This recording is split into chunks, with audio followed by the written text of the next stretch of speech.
1월 28일 수요일입니다. 오늘 우리에게 주시는 하나님의 말씀은 디모데후서 3장 10절로부터 17절까지 말씀입니다.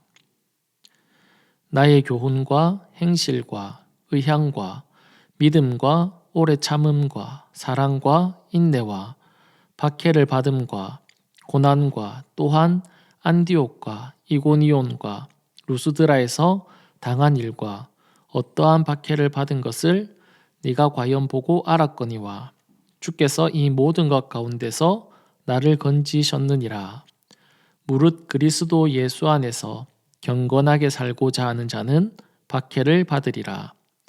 악한 사람들과 속이는 자들은 더욱 악하여져서 속이기도 하고 속기도 하나니 그러나 너는 배우고 확신한 일에 거하라.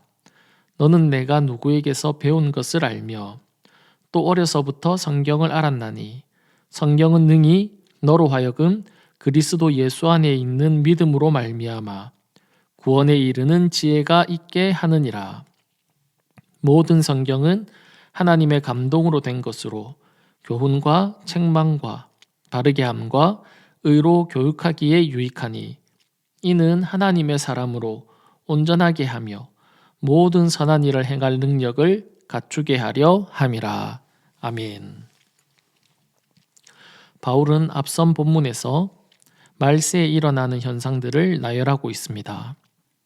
사람들은 자기를 사랑하며 돈을 사랑하며 무정하고 조급한 시대, 경건의 모양은 있으나 경건의 능력을 부인하는 자들이 생겨날 것에 대해 경고합니다. 이런 시대 속에서 우리 그리스도인은 어떻게 흔들리지 않고 중심을 잡고 살아갈 수 있을까요? 바울은 오늘 본문에서 디모데에게 말합니다. 10절을 보시면 우리가 가지고 있는 개역 개정에는 없지만 헬라어로 보면 시작을 그러나 너는 이라는 말로 시작하면서 분위기를 반전시키고 있습니다. 세상은 저렇게 변해갈 것이지만 그러나 너는 달라야 한다는 것입니다. 본문 10절을 공동번역 개정판으로 보시면 이렇게 기록하고 있습니다.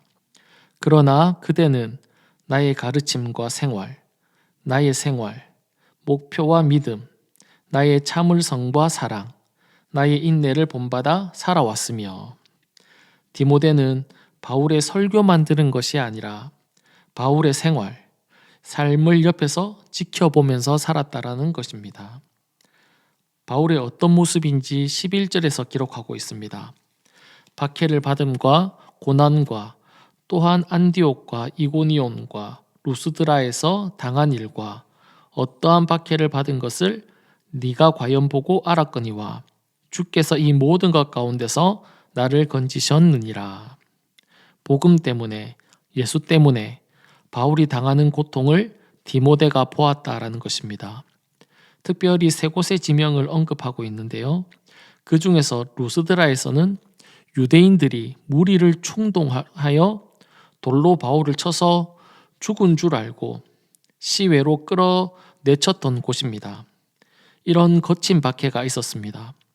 바울이 이렇게 장소를 언급하는 이유는 박해가 삶의 현장에서 있었다라는 것을 생생하게 증언하고 있습니다. 성경은 예수 믿으면 복받고 평안하고 좋은 일만 일어난다라고 말하지 않습니다. 오히려 12절의 말씀과 같이 무릇 그리스도 예수 안에서 경건하게 살고자 하는 자는 박해를 받으리라. 박해, 고통은 그리스도인이라면 피할 수 없다고 말씀합니다. 말씀대로 살려고 애쓰고 노력하는데 자꾸 어려운 일이 생기고 속상한 일이 생길 때 우리는 흔히 내가 뭘 잘못했나 라고 생각합니다. 그러나 오히려 그 어려움이, 그 고난이 내가 바른 길을 가고 있다라는 증거일 수 있습니다. 바울은 말합니다. 그리스도 예수 안에서 경건하게 살고자 하는 자는 박해를 받게 된다는 것입니다. 이런 사실 앞에서 낙심할 수 있습니다.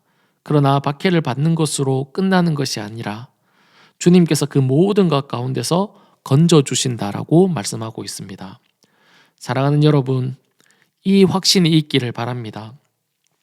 하나님은 살아계시고 우리의 삶을 눈동자처럼 지켜보실 뿐만 아니라 우리와 함께 하십니다.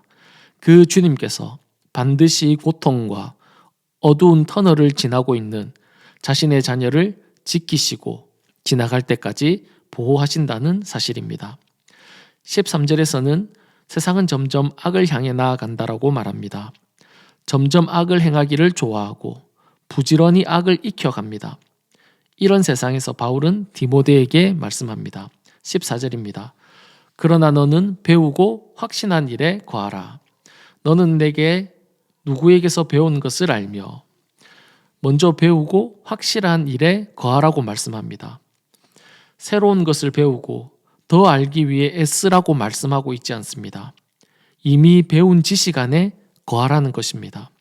여기서 거하다라는 것은 일시적으로 잠시 머무는 형태가 아니라 그 안에 머물러 사는 것을 의미합니다.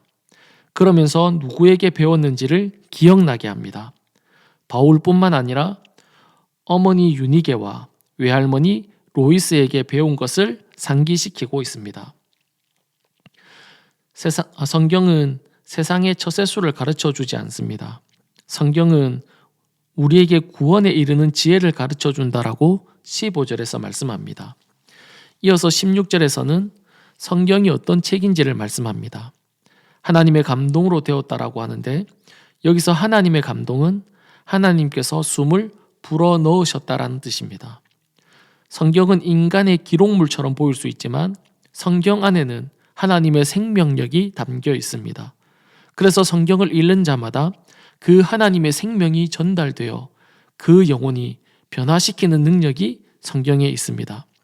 16절에서 말씀하는 바와 같이 교훈하고 책망하고 바르게 하고 의로 교육하는 말씀이 된다라는 것입니다.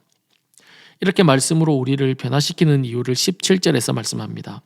17절입니다. 이는 하나님의 사람으로 온전하게 하며 모든 선한 일을 행할 능력을 갖추게 하려 함이라.